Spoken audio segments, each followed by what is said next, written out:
श्री जैसा हम सबको मिले जिनमें हम महावीर स्वामी जी को देखते थे,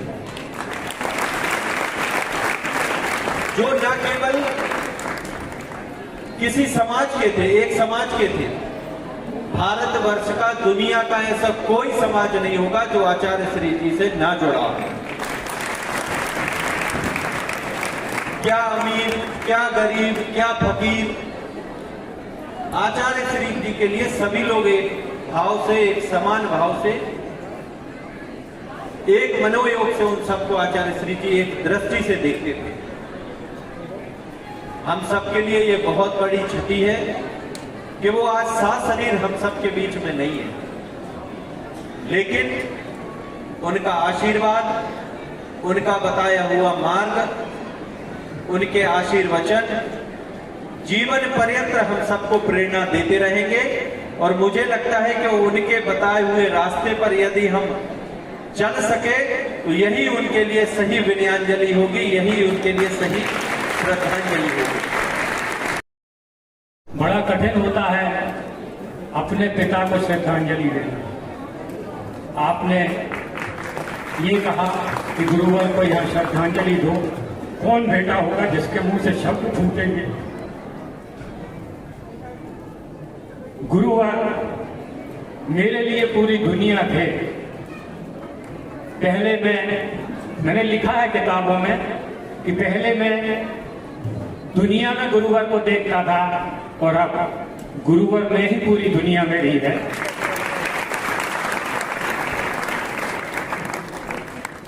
पांच किताबें लिखने का सौभाग्य मिला डॉक्टर अर्चना जैन जी के साथ। 4 किताबों की प्रथम प्रति गुरुदेव के श्री चरणों में समर्पित करके ही पुस्तक किसी और तक गई, लेकिन अफसोस 5वीं किताब जिस दिन छपकर आई उसी दिन गुरु जी की तबीयत खराब होना शुरू हो गई। और जब हमने संदेश भेजा तो बोले गुरु जी 1 आध हफ्ते में ठीक हो जाएंगे, उसके बाद अपन बड़े भव्य तरीके से पुस्तक का विमोचन करेंगे। लेकिन अफसोस वो पुस्तक गुरु जी के बिना ही रह गई। उस पुस्तक में हम आमतौर पर क्या सीखते हैं, हम गुरु जी से क्या पाते हैं, इन चीज़ों का उल्लेख है। मैंने गुरुवर से क्या पाया, ये सबको एक अजीब सी चीज लगती होगी कि एक मुस्लिम परिवेश से आया हुआ व्यक्ति गुरु जी से क्या लेने आया, धन दौलत पैसा जागीर।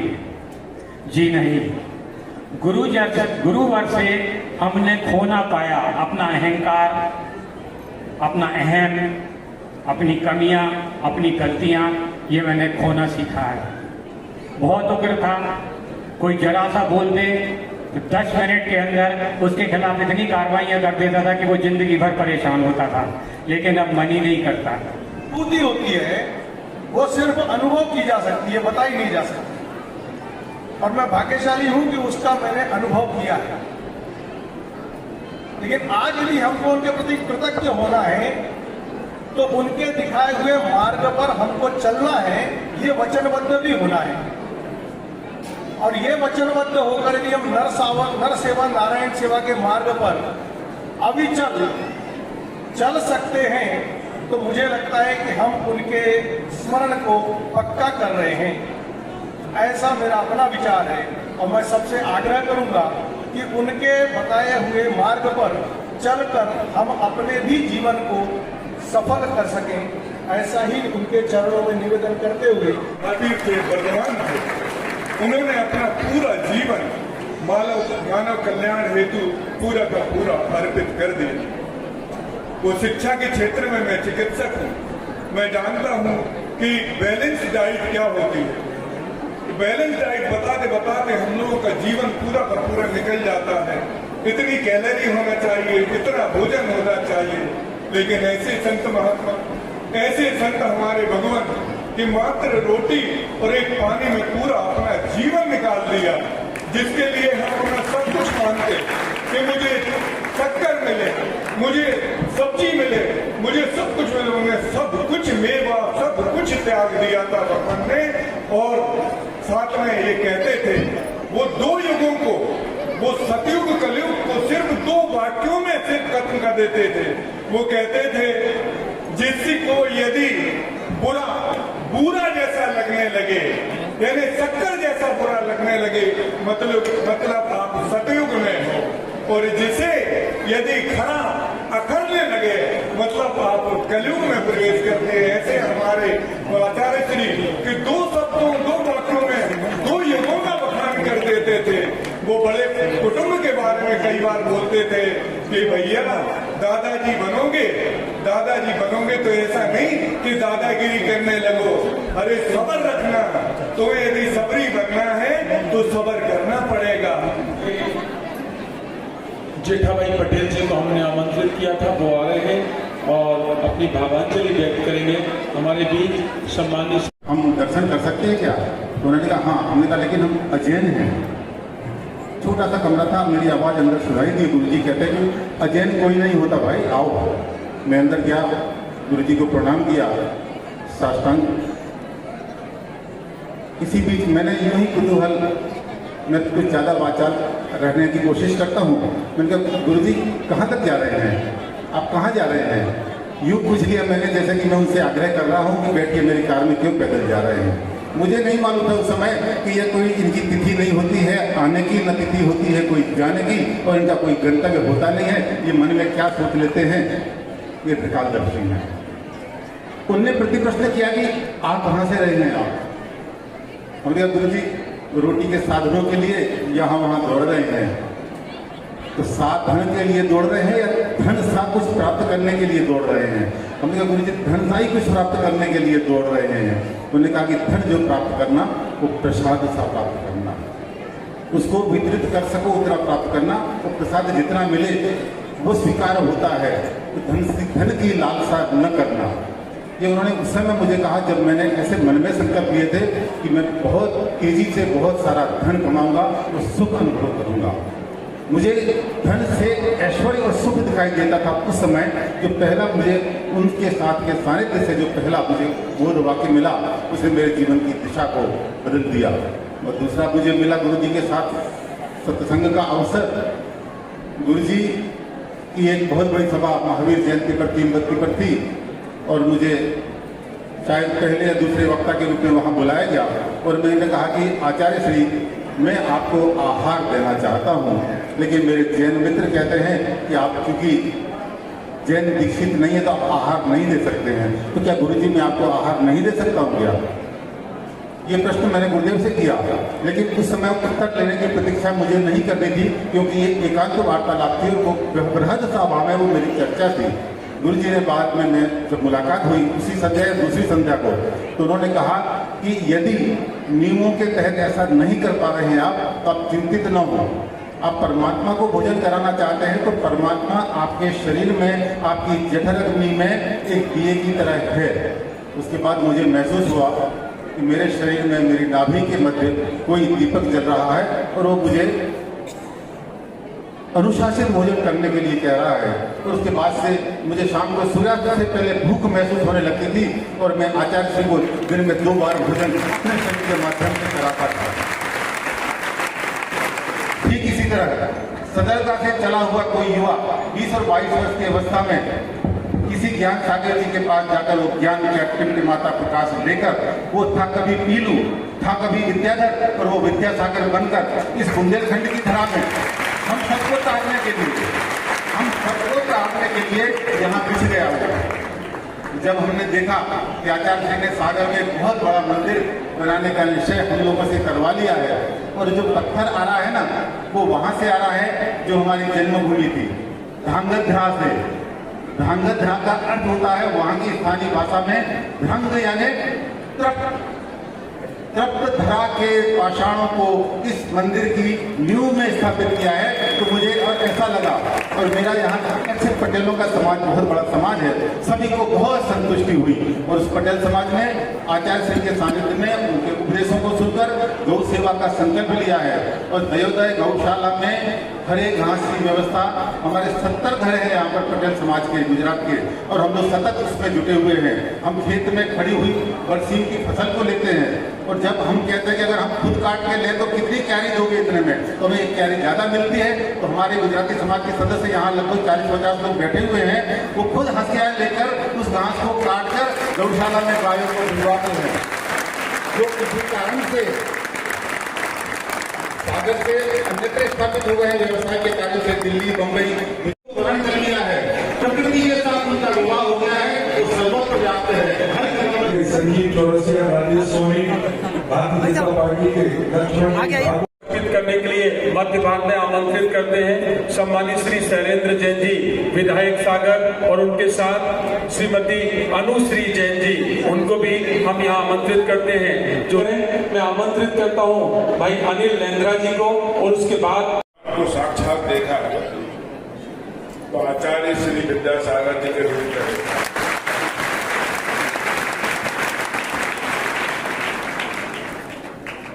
मुझे कई बार उनके साथ चलने का अवसर मिला। एक बार मुझे सागर से सिहोरा तक उनके साथ चलने का अवसर मिला। रास्ते में मुझे ये पता चला कि आचार्य श्री राहतगढ़ तक जाते जाते सिहोरा के आसपास ही कहीं विश्राम करेंगे। पहली बार मेरा उनके साथ चलना हुआ। मैं सोच रहा था कि आचार्य श्री कहाँ रुकेंगे। तो जैसे सिहोरा के पास एक छोटा सा सामुदायिक भवन जो कि अध बना हुआ था,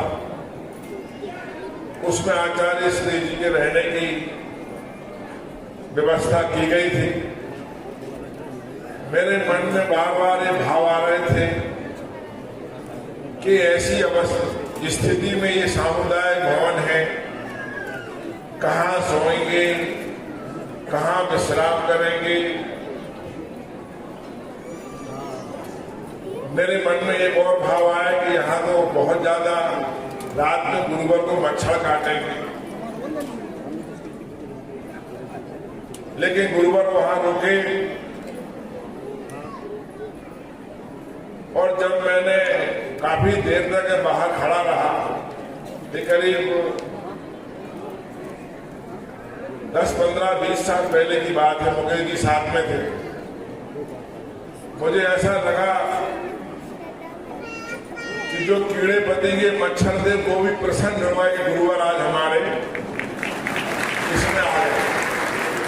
शरद पूर्णिमा के अवसर पर मध्य प्रदेश में अवकाश घोषित करें, ऐसी बात मैं उनसे आग्रहपूर्वक करता हूँ। मैं आपकी बात सरकार के समक्ष रखूंगा। जल्दी ही माननीय मुख्यमंत्री से इस बात को कहूंगा कि ये आपकी जो छुट्टी वाली बात आप कह रहे हैं वो घोषित हो। बीच में नर्सिंग कॉलेज की बहुत सारा स्टाफ और उनकी बच्चियां हैं, उनसे भी निवेदन करेंगे। पीछे ही गुरुदेव का चित्र है, उसके समक्ष आप वहां पुष्प अर्पित कर सकते हैं। हमारे दो कृतज्ञ अंजलि के लिए दो वक्ता है, उसके बाद महाराज श्री के हम प्रवचन सुनेंगे। और आज इस प्रसंग में बताएंगे कि शैलेंद्र भैया जैसे कि अभी आखिरी मुलाकात उनकी 12 दिसंबर 2023 को हुई थी डोंगरगढ़ में।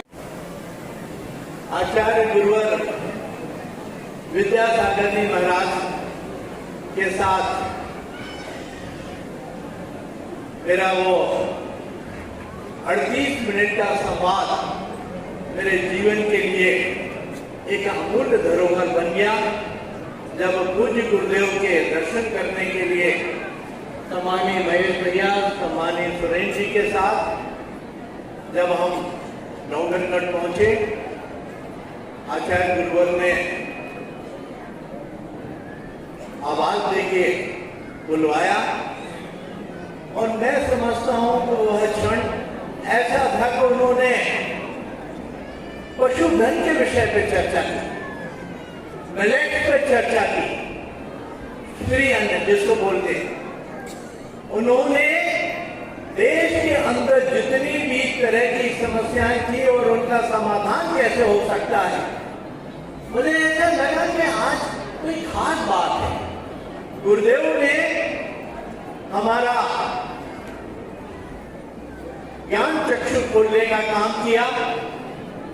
मुझे वो तमाम विषयों की ओर काम करने के लिए प्रेरित किया जो विषय उनके संज्ञान में थे, जो विषय उनके दिल के बहुत करीब थे। मैं अपने आप को बड़ा धन्य मानता हूं। उन 38 मिनट में लगभग 30 मिनट गुरुदेव बोले, बाकी के 8 मिनट में हम लोगों का संवाद हुआ। मुझे लगता है कि मुझे स्मरण आता है वो 2 लाइनें कि जाते जाते वो हमें अच्छी निशानी दे गए, उम्र भर नहर दोहराए हम ऐसी कहानी दे गए।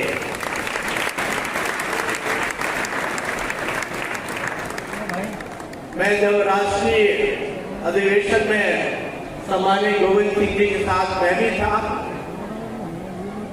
उस दिन तक राष्ट्रीय अधिवेशन का सारा एजेंडा बदल गया। राष्ट्रीय अधिवेशन की शुरुआत परम पूजनीय गुरुदेव के श्रद्धांजलि के साथ, विनयाञ्जलि के साथ शुरू हुई और जब प्रधानमंत्री जी बोलने के लिए खड़े हुए तो उन्होंने राष्ट्रीय अधिवेशन के सारे विषयों को छोड़ के परम पूजनीय गुरुदेव के साथ उनका क्या आत्मीय संबंध था, किस तरह से गुरुदेव उनका मार्गदर्शन कर रहे थे, वो तमाम विषयों को पे लेके उन्होंने पूरे 10,000 जनप्रतिनिधि थे, पूरे देश के अंदर से गए थे और अनेक बार उनका गला रुक गया। कानून से प्रशंसा में जगत में बंदनी है वो चरण अर्जुन की मिल जाए। मुझे ना चाहिए ईश्वर की बस विद्या सागर मिल जाए। मुझे ना चाहिए ईश्वर की बस विद्या सागर मिल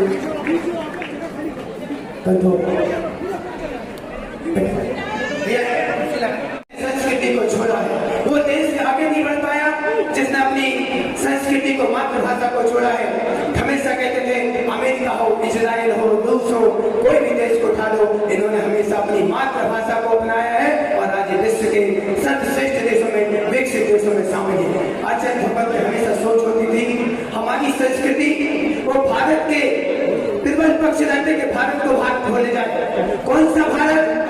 जिसका वर्णन विष्णु पुराण के स्कंद नंबर 2 में आता है। उसमें लिखा है कि जैन धर्म के प्रथम तीर्थंकर भगवान ऋषभदेव के पुत्र भरत के नाम पर भारत था। श्रीमद् भागवत महापुराण के स्कंद नंबर 5 में लिखा हुआ है कि जैन धर्म के प्रथम तीर्थंकर श्री ऋषभदेव के पुत्र भरत के नाम से देश का नाम भारत था। उस भारत की परिक्रमा के, उस भारत की संस्कृति के, उस भारत के सम्मान के वो चाहते थे कि भारत को भारत का सम्मान हो। और उन्होंने हमेशा इस जितने भी नेता है, चाहे वो माननीय प्रधानमंत्री जी आए हों, चाहे गृहमंत्री जी आए हों और हमारे आरएसएस के संघ के प्रमुख माननीय मोहन भागवत जी, तो जब जब आचार्य गोविंद रामटेक में उपस्थित रहे हैं, हर 15 दिन में जाते थे और आचार्य भगवान के पास घंटों बैठ कर चर्चा करते थे। आचार्य भगवान ने कभी किसी राजनेता से कोई धर्म की बात नहीं की, उनने सिर्फ और सिर्फ एक बात की है तो राष्ट्र के विकास की, राष्ट्र को विकसित देशों में कैसे खड़ा किया जाए इसकी बात नहीं की। हमारी देश की शिक्षा नीति कैसी हो, शिक्षा नीति, स्वास्थ्य नीति, सारी चीजों पर आचार्य भगवान चर्चा करते थे। जब देश के बड़े बड़े नेताओं से चर्चा की तो माननीय प्रधानमंत्री भी सोचने लगे कि मैं तो आया था कि माननीय पूज्य गुरुदेव कुछ क्षेत्रों के लिए, कुछ धर्म के लिए, कुछ संस्कृति के लिए मुझसे लोग मांगेंगे, लेकिन आचार्य भगवान ने मुझसे कुछ नहीं मांगा और जो दिया है। माननीय अमित शाह जी ने कुंडलपुर में अपनी धर्मसभा में बोला था कि मैं दुनिया में कई संतों के पास गया हूँ, लेकिन जब यहाँ आया तो मेरे को लगा इनसे बड़ा संत, इनसे बड़ा राजनीतिक, इनसे बड़ा वैज्ञानिक और इनसे बड़ी सोच का कोई हो ही नहीं सकता। इनके अंदर जो देश की विकास की, इनके अंदर जो देश के उत्थान की जो सोच है, जो हम लोगों के बहुत ऊपर से इनकी सोच शुरू होती है, जहाँ पर खत्म होती है, इनकी बहुत ऊपर से इनकी सोच शुरू होती है। श्री विद्यासागर जी महाराज के इस विनयाञ्जलि सभा में सागर के ईसाई समुदाय के प्रतिनिधि के रूप में यहाँ पर आया हूँ। मैं यही कहना चाहूंगा, हम कितने भी श्रद्धांजलि दे, विनयाञ्जलि दे, जब तक हम उनके पदचिन्हों पर नहीं चल पाएंगे, हमारा श्रद्धांजलि विनयाञ्जलि कोई महत्व नहीं रखते हैं। मैं आप लोगों से यह कहना चाहूंगा, मैं सागर में 40 साल पहले आया। जब मैंने अपने जैन मुनियों को देखा, हम लोग अपने ईसाई धर्मगुरु लोग कहीं का नहीं ऐसे मुझे समझा, इसलिए मैंने उस समय से मेरा चप्पल तोड़कर नंगे पांव चलने के लिए अपने इस मुनियों से सीखा है। उसी प्रकार मैं अपने तरफ से जैसे मैंने अपने इस विद्यासागर जी महाराज और अन्य मुनियों के जीवन को देखा, हम ईसाई धर्म के धर्म गुरुओं में बहुत सारी कमियां हैं, यानी संसारिक जीवन को त्यागना। तो मैंने सोचा कि मेरा बिस्तर पलंग सब त्यागना है, जैसे अपने जो मुनि लोग रहते हैं, और उसी प्रकार आजीवन शाकाहारी रहना है। अपने मित्रों, मैं बताऊंगा, हम ऐसे महासंघ से कुछ सीखा नहीं है, तो जब भीड़-भाड़ से हम आने से कोई मतलब नहीं है। हम उनके पदचिन्हों पर अपने जीवन के लिए कुछ सीखा, तो मैं बताऊंगा, मैंने जो सीखा मैं उसी को पालन करता हूँ। जैसे मानवीय सेवा, ईश्वरीय सेवा के आदर्श पर यहाँ पर विद्यासागर जी महाराज ने जो कुछ किया, उसी को भी हम लोग अपने जीवन में उतारने के लिए कोशिश करते हैं। जैसे अपने प्रभु यीशु भी इसी प्रकार मानव की सेवा, ईश्वरीय सेवा, यानी जब हम दूसरों की सेवा करता है, ईश्वर को ही सेवा करता है, इस आदर्श पर चलते थे। तो इसलिए मुझे यहाँ आने के लिए सौभाग्य दिया, मौका दिया। मैं जो भी मुझे यहाँ बोलने के मौका दिया, उनको मैं धन्यवाद दे दूंगा। और तभी आराधना की सुगंधी से जीवन को महकाते हुए उन्होंने अपने जीवन के चतुर्थ अध्याय को पूर्ण किया।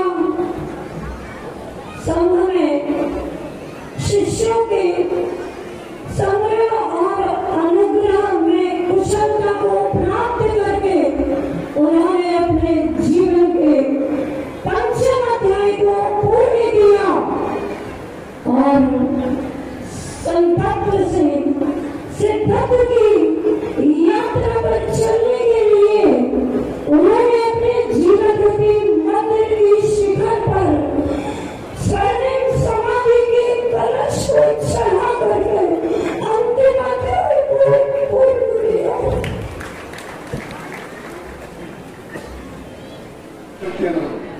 हजारों कीड़े मार के और रेशम उत्पादन करना। महाराज जी उस समय गड़ाकोटा के नजदीक निवास में रहे, उन्होंने मुझको बुलाया। उन्होंने कहा, इधर आओ। गोपाल, क्या गोपाल नाम है गति महाराज। उन्होंने कहा, देखो तुम्हारे माता पिता ने तुम्हारा नाम गोपाल इसलिए रखा है कि तुम गायों की भी रक्षा करो, गायों का भी पालन करो, गायों की भी सेवा करो, साथ ही जो बेजान है, चाहे वो कीड़े हो, मकोड़े, कोई भी हो, इस जीव हत्या के लिए रोको। यहाँ पर गौशाला बनना चाहिए, ये रेशम केंद्र नहीं होना चाहिए। उस समय वो शासकीय था, शासनाधीन था। मैं अपोजिशन विधायक था, लेकिन मैंने प्रयास करके और उसको दयोदय गौशाला के लिए दिलाया। आज 1700 गाय उसमें गौवंश बन रहा है और सबसे शानदार गौशाला है हमारे क्षेत्र में, दयोदय गौशाला गड़ाकोटा में, रहेली में, और भी जितनी भी गौशाला हमारे क्षेत्र में है, शायद हमारे क्षेत्र में नहीं होगी। ये सब महाराज जी के उस दिन के जो मेरी आत्मा में, विचारों में अचानक परिवर्तन आया 40 साल पहले, और मुझे निश्चित रूप से इस बात को कहते हुए गर्व है कि ऐसे पुरुष, ऐसे महापुरुष वास्तव में यदि भारत में अनेक होते तो ये भारत जैसा कि कल्पना की जाती है, भारत भारत तो रहेगा ही, साथ में स्वर्ग का भी यही साक्षात वास हो जाए। लेकिन हमारे प्रावधानों में उससे मैं निश्चित रूप से प्रधानमंत्री जी से भी, हमारे देश के गृह मंत्री जी से भी और जो भी संबंधित विभाग हैं उन सबसे चर्चा करके इस बात का प्रयास करूंगा, क्योंकि भारत रत्न तो उनके लिए छोटा है, लेकिन किसी साधु संत को सम्मानित करने के लिए यदि एक प्रतीक चिन्ह मिल जाए तो निश्चित रूप से समाज सहित पूरे देश के लिए गर्व की बात होगी। मैं इसके बाद हमारे बीच आ जाए और सिर्फ हमारे बीच में कमलेश साहू जी गलाकोटा से हैं, वो भी पुष्प समर्पित करें। और गुरुवाणी के प्रति समर्पण अगर देखना है, बीच में जस्सी सम्राट जी भी हमारे बीच में ऐसे सूर्य साहब और सिख समाज के प्रधान टीटू भैया हमारे और पंच प्यारों पूर्णाय पूर्णम आदाय पूर्णम एवायम अतिष्ठते। ओम शांति, ओम शांति। हमारे बीच में बहुत सारे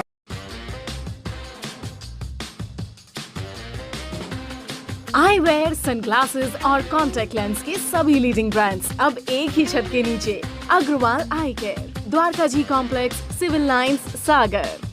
शहर से बाहर जाने के लिए वन वे टैक्सी चाहिए या लोकल सिटी के लिए कैब या फिर एयरपोर्ट पिकअप ड्रॉप की हो जरूरत? चुनिए अपने पसंद की कैब और पाइए बेस्ट ऑफर्स के साथ मोस्ट कंफर्टेबल राइड सिर्फ और सिर्फ 77 कैब्स ऐप पर। आज ही गूगल प्ले स्टोर से 77 कैब्स की ऐप डाउनलोड करें या विजिट करें www.77cabs.com और बुक करें अपनी राइड।